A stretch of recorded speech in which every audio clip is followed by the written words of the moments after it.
Yes, I know, I get it. Christians get upset that the gays or evil atheists are shoving their beliefs down their throats, except that the representation of marginalized people, of those people having a voice, does not equate to some kind of victimization of Christians or Christian persecution. Welcome to Noah's Snark. I'm Atheist Joseph Vina, aka AJV, and this is a channel where I talk about stupid stuff like monotheistic apologetics, focusing mostly on Christian apologetics, since that's what I'm familiar with. Now, I can already hear some of you groan, not another evil, gay, communist, socialist, atheist channel, god damn it. Well, I'm not gay, not a communist, a socialist depending on the issue, and certainly not evil, at least no more than the average Christian, and certainly less evil than the average social media apologist.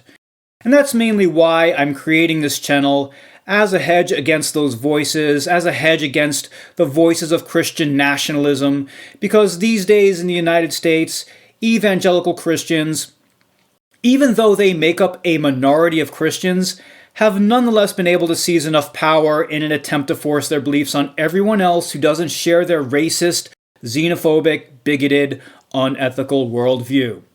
Which is to say, if the more zealous Christians and Muslims stopped shoving their religion down everyone's throats, people like me wouldn't even care what they believe. Yes, I know, I get it. Christians get upset that the gays or evil atheists are shoving their beliefs down their throats, except that the representation of marginalized people, of those people having a voice, does not equate to some kind of victimization of Christians or Christian persecution. Having said that, evangelical Christians can stop asking atheists, why don't atheists shut up and stop talking about religion if they don't believe in God? Because that's a question that they never ask in good faith.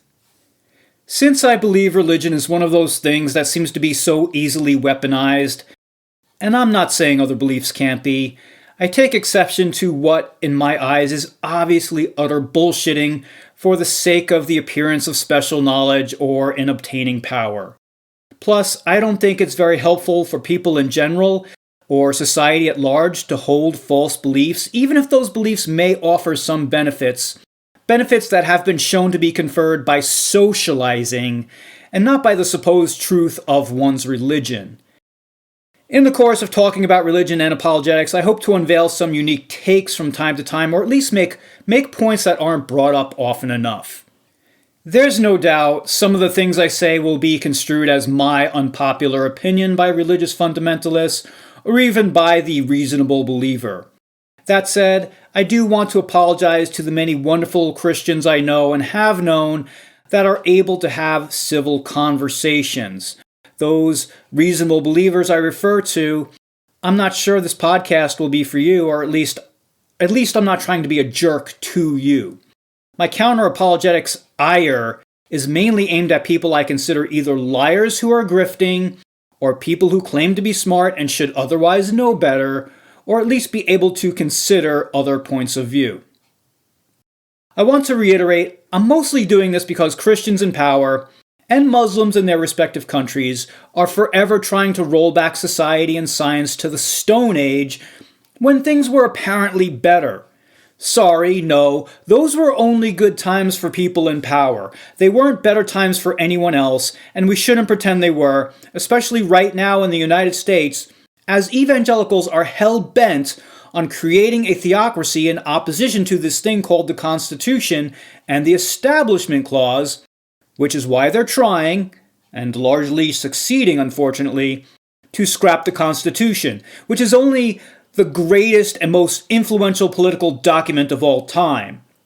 And they can't say they're not doing that because that would be a lie, and they have a prohibition against lying from their God in their own commandments. Do they even know what a commandment is? I've been in the military. I know what a command is. Doesn't seem like evangelicals do. So, for as long as religious fundamentalists continue to attack democracy, science, history, and most importantly, decency, I will not shut up, even if only because, well, I enjoy the mental masturbation. Okay, great. Are there any other topics I'll be discussing on this podcast? I might talk about things like philosophy, science, politics, or ideas that are religiously adjacent, but this channel will largely be counter-apologetics.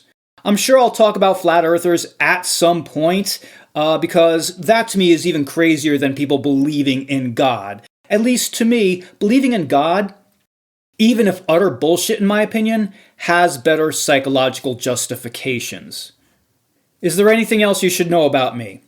Among other degrees, I have a degree in philosophy, and despite that, I still occasion the logical fallacy or two. I make mistakes. I'm human. Something you'll never hear from a Christian apologist. I'm ex-military. I play guitar and bass. Not that well. I work in healthcare, and I used to teach anatomy and physiology in post-secondary schools, along with kinesiology and ethics.